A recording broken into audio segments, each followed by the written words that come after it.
तो कैसे आप लोग, स्वागत है आप लोगों का हमारे YouTube चैनल कॉन्सेप्ट सिग्मा में। और हम पढ़ रहे हैं 12th क्लास की इकोनॉमी। 12th क्लास की इकोनॉमिक्स में जो पढ़ाया जा रहा है वो है मैक्रो इकोनॉमिक्स।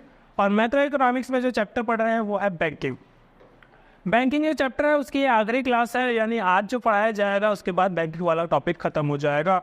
इसका मतलब यह है कि बैंकिंग पहले ही वीडियोस आ चुके हैं आपके पास इस चैनल पे, तो आप पहले जो वीडियोस हैं वो देख लीजिए। यदि जिन्होंने बैंकिंग के पहले वीडियोस नहीं देखे तो ये आखिरी वाला टॉपिक देख के कोई खास फायदा होने वाला नहीं है।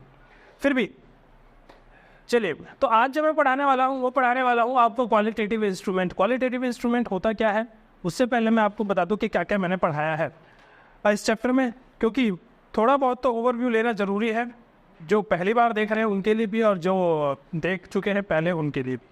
व्हाट इज़ कमर्शियल बैंक, हमें पढ़ाना है कि हमने पढ़ा चुके हैं कमर्शियल बैंक क्या होता है। तो कमर्शियल बैंक एक ऐसी संस्थान है जो जनता से जमाएं स्वीकार करती है और जनता को ही वापस लोन देती है। It accept deposits from public and grants loan to the public, यानी जनता को लोन देती है और जनता से जमाएं स्वीकार करती है। ये कमर्शियल बैंक है। उसके बाद मैंने कहा था कि कमर्शियल बैंक जो है मनी क्रिएशन करती है। मनी क्रिएशन का मतलब बिना पैसों के पैसे बनाती है। बिना पैसों के कैसे पैसे बनाती है, कोई व्यक्ति जब पैसे जाके जमा करवाता है कमर्शियल बैंक में से, आप जाएंगे यदि बैंक में पैसा जमा करवाएं, अपने 10,000 रुपये ले आके बैंक में जमा करवाएं, तो 10,000 रुपये में से कुछ परसेंटेज कमर्शियल बैंक रख लेता है और फिर उसे लोन दे देता है बाकी बचे हुए हिस्से को। पर बाकी बचे हुए हिस्से को जो लोन देता है वो पैसा वापस घूम के बैंक में ही आ जाता है, क्योंकि बिना खाते के आपको लोन नहीं मिलता है, तो वो पैसा भी वापस आके बैंक में मिल जाता है। तो इस प्रकार से वो पैसे जो डिपॉजिट होते रहते हैं, फिर लोन दिया फिर वापस बैंक में आ गया तो डिपॉजिट होता रहता है। ठीक है, तो बिन पैसे का एक प्रकार से पैसा बन रहा है, इसे क्रेडिट क्रिएशन कहते हैं।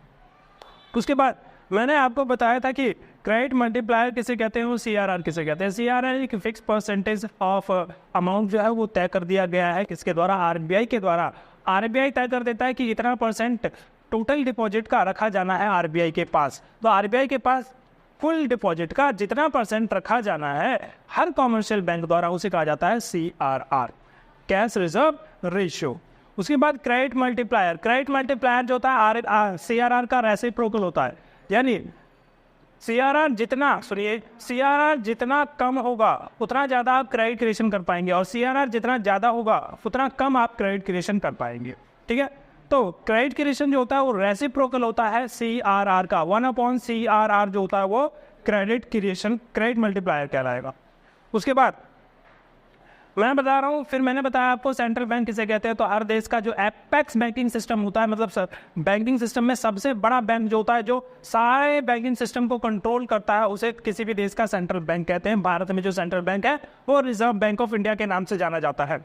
तो भारत का जो सेंट्रल बैंक है रिजर्व बैंक ऑफ इंडिया के नाम से जाना जाता है। उसके कुछ फंक्शंस हैं। क्या क्या फंक्शंस है रिजर्व बैंक ऑफ इंडिया के? तो रिजर्व बैंक ऑफ इंडिया के सबसे पहला फंक्शन है कि ये नोट जारी करता है। उसके बाद ये गवर्नमेंट के लिए बैंकिंग का काम करता है, नोट जारी करता है। आपने यदि आपके पास नोट होगा तो अभी निकाल के देखिए, उस पर लिखा होगा रिजर्व बैंक ऑफ इंडिया, और रिजर्व बैंक ऑफ इंडिया ही जारी करता है। और उसके बाद उसके नीचे एक साइन लिखा रहता है गवर्नर का, तो हर टाइम टू टाइम गवर्नर बदलते रहते हैं। तो रिजर्व बैंक ऑफ इंडिया जो नोट जारी करता है वो रिस्पॉन्सिबिलिटी लेता है उस नोट की, कि इन केस यदि ये नोट कहीं पे भी नहीं चलता तो रिजर्व बैंक ऑफ इंडिया जो है वो चलाएगा। अभी कुछ दिन पहले जो है मोदी सरकार ने, मतलब कुछ दिन क्या कहे, 2016 में मोदी सरकार ने नोट बंद कर दिए थे।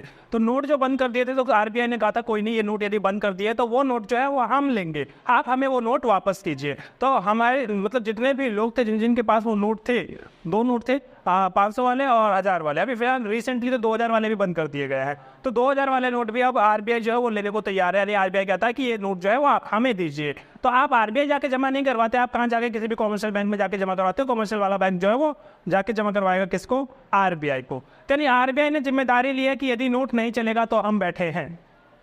तो RBI का प्राइमरी फंक्शन है बैंक ऑफ इशूइंग नोट, यानी ये नोट जारी करने वाला संस्थान है। ये इकलौता नोट जारी करने वाला संस्थान है पूरे देश के अंदर। ठीक है, हर देश में नोट जारी करने वाला संस्थान उस देश का सेंट्रल बैंक होता है जनरली। अच्छा, इसके बाद ये खाते मेंटेन करता है किसके? गवर्नमेंट के। जैसे हमारे खाते कमर्शियल बैंक में होते हैं, उसी प्रकार से सरकार के खाते RBI के पास होते हैं। RBI के पास जो खाते होते हैं उसके अंदर RBI क्या करता है? सरकार के खाते मेंटेन करता है कि कितने खर्चे हुए हैं, कितने जमाएं हुई हैं, कितना टैक्स रिसीव हुआ है, सारे का हिसाब किताब जो है वो RBI के पास होता है। इसके बाद बैंकर्स टू द बैंक, जैसे हम एक कस्टमर है कमर्शियल बैंक के लिए, वैसे ही कमर्शियल बैंक कस्टमर है किसके लिए? RBI के लिए। इसके बाद जो अगला हिस्सा है वो lender of the last resort, जिसका कोई नहीं उसका आरबीआई है। यानी यदि कोई लोन नहीं देता है किसी भी कॉमर्शियल बैंक को, तो ऐसी स्थिति में आरबीआई जो लोन देगा वो किसको? कॉमर्शियल बैंक को। ठीक है, कोई कॉमर्शियल बैंक इमरजेंसी की स्थिति में आ जाता है, यानी वो डूबने वाला होता है, तो ऐसी स्थिति में आरबीआई आता है भगवान के तौर पर और उसको बचाता है। ठीक है, उसको लोन देके। तो इसके पीछे एक कहानी भी है भाई। एक ऐसी स्थिति हुई थी कि एक बैंक के पीछे एक बैंक के बारे में अफवाह उड़ा था कि ये बैंक जो है ये डूबने वाला है, इसके पास पैसे नहीं है। तो बहुत सारे लोग जो है उसके अपने पैसे जो है निकालने लग गए थे उससे, ठीक है, उस बैंक से। और फिर आरबीआई ने सहायता की थी, उस बैंक को बहुत सारा कैश दिया था, बोला था कि भाई जितने भी लोग निकालने आते हैं सबको पैसा दो, जितने भी पैसे, भले मुझे नोट छापना पड़े पर लोगों को पैसे देने हैं। किसी भी व्यक्ति का पैसा नहीं मरना चाहिए, यदि वो मांगने आता है तो उसको पैसे देने हैं। ठीक है, तो यानी आरबीआई क्या कर रहा था, असल में बैंक को बचा रहा था, वो जो बैंक डूबने की स्थिति में था, यानी जो अफवाह फैली थी उसके वजह से। अब फिर लोगों ने क्या कहा, यार गलत अफवाह है, लोग वापस जाके पैसे जमा करवाए। तो ऐसी स्थिति में अब आरबीआई जो बैंकों को बचाता है, लेंडर ऑफ लास्ट रिसोर्ट, कोई नहीं देता तो फिर आरबीआई देता है पैसा। उसके बाद custodian of foreign exchange, RBI जो है फॉरेन एक्सचेंज का इकलौता मालिक है, यानी फॉरेन एक्सचेंज पूरे देश में कहीं पे भी होगा तो उसको रखने का एक अधिकार किसके पास है? सिर्फ आरबीआई के पास। ठीक है, उसके बाद क्लियरिंग हाउस फंक्शन के रूप में भी आरबीआई काम करता है। क्लियरिंग हाउस फंक्शन का मतलब है कि आरबीआई दो बैंकों के बीच में मध्यस्थता के रूप में काम करता है, बिचौलिया का काम करता है, शादी राम घर जोड़े। ठीक है, दो बैंकों के बीच में जो चेक है एक दूसरे का, वो क्लियर करने का काम कौन करता है? आरबीआई। उसे क्लियरिंग हाउस फंक्शन कहते हैं। उसके बाद control of credit, control of credit का मतलब यह है कि वो साख पे भी नियंत्रण करता है, यानी मार्केट में कितना पैसा होना चाहिए, कितना मनी अवेलेबल होना चाहिए, उसके ऊपर भी कंट्रोल कौन करता है? आरबीआई। चलिए, इसके बाद मैंने बताया कि कंट्रोल ऑफ क्रेडिट के दो तरीके हैं। पहला तरीका है क्वांटिटेटिव और दूसरा तरीका जो है क्वालिटेटिव। पहला तरीका जो क्वांटिटेटिव बताया, उसके क्वांटिटेटिव में क्या क्या मैंने बताया वो सुन लीजिए आप। क्वांटिटेटिव में जो मैंने बातें बताई कि क्वांटिटेटिव इंस्ट्रूमेंट में बताया कि बैंक रेट होता है, बैंक रेट वो रेट होता है जिस रेट पे कमर्शियल बैंक आरबीआई से उधार लेता है और बिना सिक्योरिटी के। उसके बाद रेपो रेट वो रेट होता है, इसमें भी कमर्शियल बैंक आरबीआई से उधार लेता है पर सिक्योरिटी के साथ। ठीक है, reverse repo rate deposit rate होता है, मतलब कि आरबीआई के पास जो कमर्शियल बैंक जमा करवाते हैं डिपॉजिट, उस पे आरबीआई जितना ब्याज देता है कमर्शियल बैंक को, उसको कहते हैं रिवर्स रेपो रेट। उसके बाद सीआरआर वो तय रेशो है जो आरबीआई ने तय किया कि इतना % कैश का होना चाहिए, सॉरी डिपॉजिट का होना चाहिए, किसके पास? आरबीआई के पास जमा करवाना चाहिए। कौन जमा करवाएगा? Commercial bank. इसके बाद आपको बताया statutory liquidity ratio. Statutory liquidity ratio का मतलब SLR फुल फॉर्म में कहा जाए तो वैधानिक तरलता अनुपात, हिंदी में कहा जाए तो। ठीक है, तो वैधानिक तरलता अनुपात क्या होता है? कुछ % तय किए गए हैं आरबीआई द्वारा कि जितने भी असेट्स कमर्शियल बैंक के पास है उस असेट्स में से 20%, 10%, वॉटेवर जो भी रेट तय किया गया है SLR का, उतने % रेट 3 प्रकार की सिक्योरिटी, 3 प्रकार की इन्वेस्टमेंट में होना चाहिए। पहला कैश, दूसरा गोल्ड और तीसरा अनएनकम्बर्ड सिक्योरिटीज। ठीक है, उसके बाद मैंने बताया open market operation. Open market operation में क्या करता है? आरबीआई मार्केट में अपने बॉन्ड बेच के, मतलब गवर्नमेंट बॉन्ड बेच के और खरीद के पैसों को थोड़ा सा कंट्रोल करता है, यानी मनी को कंट्रोल करता है। अच्छा, इसके बाद जो अगला हिस्सा है क्वालिटेटिव इंस्ट्रूमेंट, जो कि आखिरी हिस्सा है इस चैप्टर का, और वो पढ़ा के चैप्टर जो है वो खत्म हो जाएगा।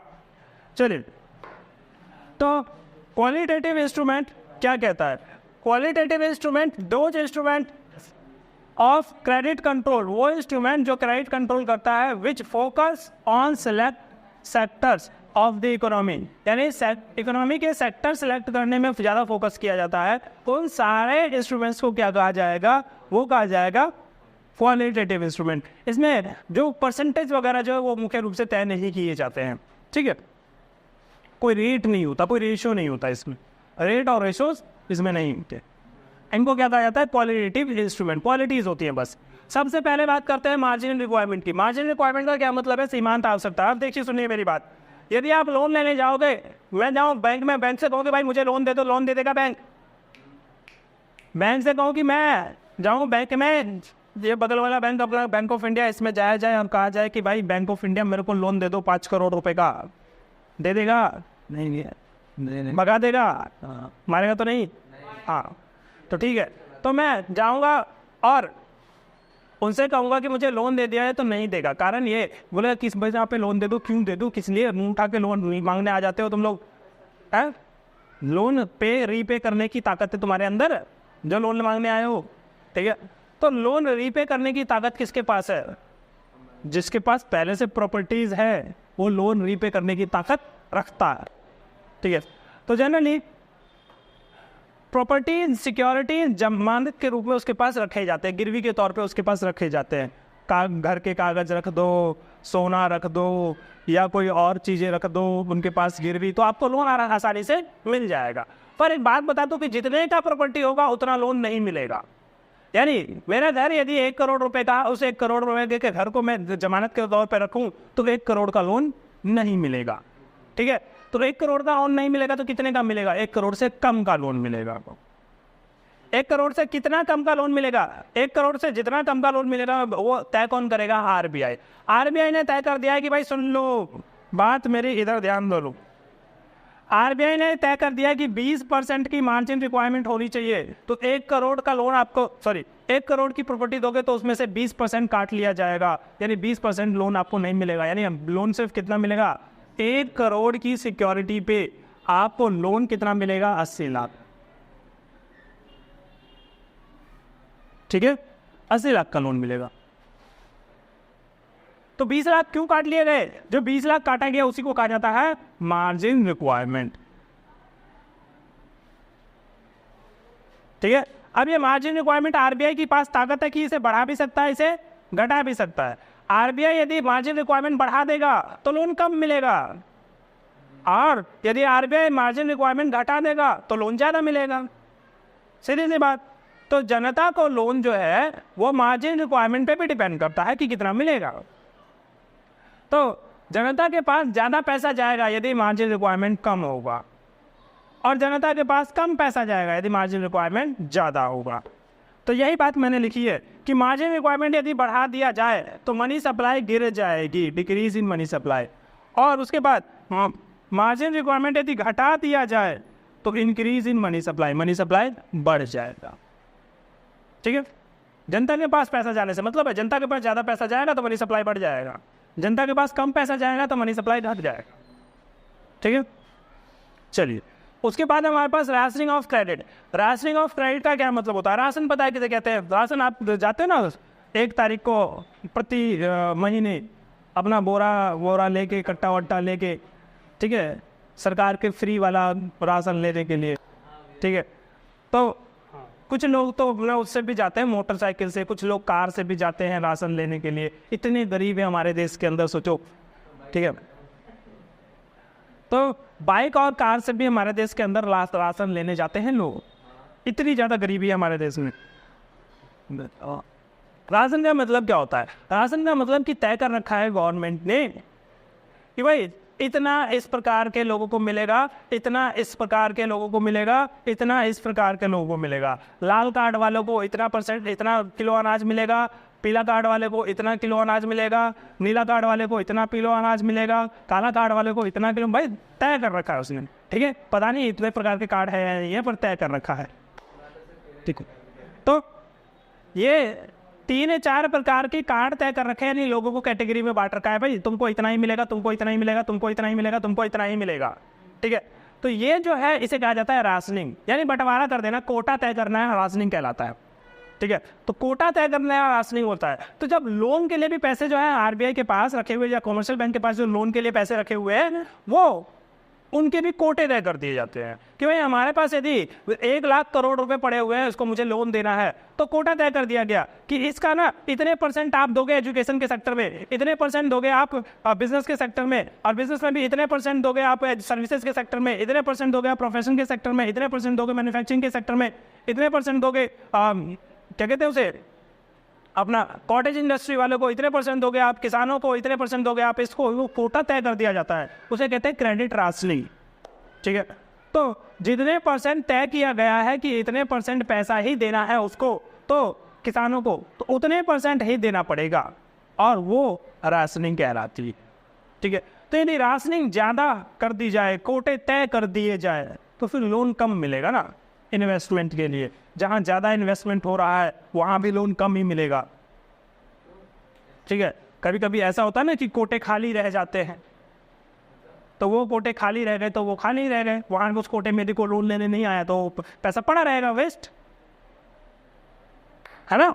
मान के चलो किसी ने कहा कि कॉटेज इंडस्ट्री के लिए हमें लोन देना है। अब कॉटेज इंडस्ट्री वाले लाए ही नहीं लोन लेने के लिए, तो कॉटेज इंडस्ट्री वालों का जो गुल्लक बना के रखा था, जो कोटा बना के रखा था, वो तो पैसा पड़ा ही रह गया, वो तो कमर्शियल बैंक के पास अनयूज पड़ा रह गया। वो किसी को लोन ही नहीं दे सकते। क्यों नहीं लोन दे सकते? क्योंकि वो कोटे के अंदर है, कोटे से ज़्यादा लोन नहीं दे सकते।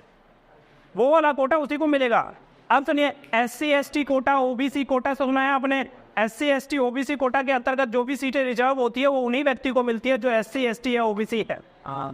अब भले ही सीट खाली रहे, भले उस पर कोई ना पढ़े, पर उसे जनरल वाले को नहीं दिया जा सकता, या उस पर कोई नौकरी ना करे पर उसे जनरल वाले को नहीं दिया जा सकता। भले ही माइनस वाले को जो फेल हो गया है बेचारा, उसको उठा के बैठाना पड़े उस सीट पे ST वालों को, पर उसको ही बैठाए गए। तो ऐसा है कोटे का हिसाब किताब। तो यानी कोटा यदि RBI ने तय कर दिया है तो वो पैसा उन्हीं को जाएगा जिसके लिए तय किया गया है। यानी वो कॉटेज इंडस्ट्री वालों के लिए तय किया गया, हथकरघा इंडस्ट्री वाले के लिए तय किया गया, कॉटन इंडस्ट्री वालों के लिए तय किया गया, प्लास्टिक इंडस्ट्री के लिए तय किया गया है तो उन्हीं को जाएगा, सर्विस इंडस्ट्री के लिए तय किया गया तो उन्हीं को जाएगा, उससे वो पैसा किसी और को नहीं जा सकता। तो ऐसे में कई बार ऐसा होता है कि कुछ पैसा अनयूज पड़ा रह जाता है, वो लोन नहीं दे सकते हम किसी को, ठीक है। तो यानी इसका मतलब यह है कि क्रेडिट राशनिंग यदि होगी, विभिन्न व्यवसायों के लिए साख का निर्धारण किया जाना, fixation of credit quota of different business activities ही कहलाता है आपका राशनिंग ऑफ क्रेडिट। और क्रेडिट राशनिंग यदि होगी तो मनी सप्लाई कम हो जाएगा, क्योंकि कुछ पैसे पड़े ही रह जाएंगे, जाएगा ही नहीं मार्केट में। यदि क्रेडिट राशनिंग नहीं है, हटा लिया क्रेडिट राशनिंग, RBI ने कहा जितना मर्जी जिसको मर्जी लोन दो, हमें कोई मतलब नहीं है, तो फिर मनी सप्लाई बढ़ जाए।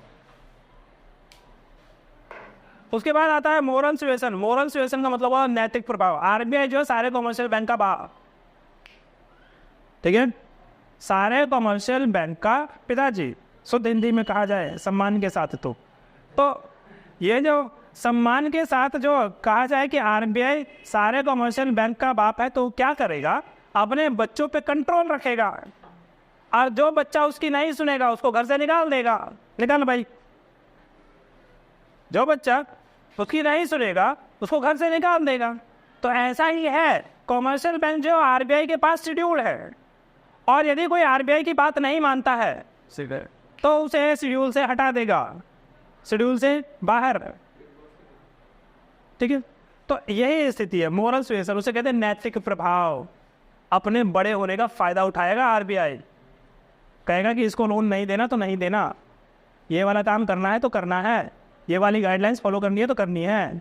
आपको पता है कि बैंक वाले KYC करते हैं, नो योर कस्टमर का फॉर्म, और जिसने भी नो योर कस्टमर का फॉर्म नहीं भरा ना, उसको लोन भी नहीं मिलता है, उसके बैंक अकाउंट से पैसे भी नहीं निकलते हैं, उसके बैंक अकाउंट में पैसे डल तो जाते हैं, निकलते ही नहीं है।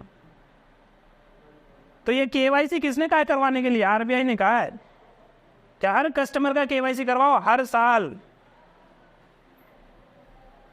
ठीक है। हर कस्टमर का KYC हर साल करवाना जरूरी है कमर्शियल बैंक के लिए। यदि कमर्शियल बैंक ऐसा नहीं करता है तो फिर उसको शेड्यूल से बाहर भी किया जा सकता है। भाई तुम तो हमारी बात ही नहीं मान रहे, किस बात का लड़का है तो हमारा, है? तो मोरल सुएशन उसे ही कहा जाता है नैतिक प्रभाव।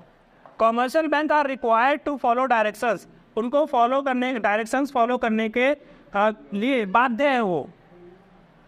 वाणिज्यिक बैंक को RBI का द्वारा जारी दिशा निर्देश को मानना पड़ता है। यदि स्ट्रिक्ट दिशा निर्देश है, बहुत ही सख्त दिशा निर्देश है, तो मनी सप्लाई नहीं होगा, लोन ही नहीं दे पाएंगे।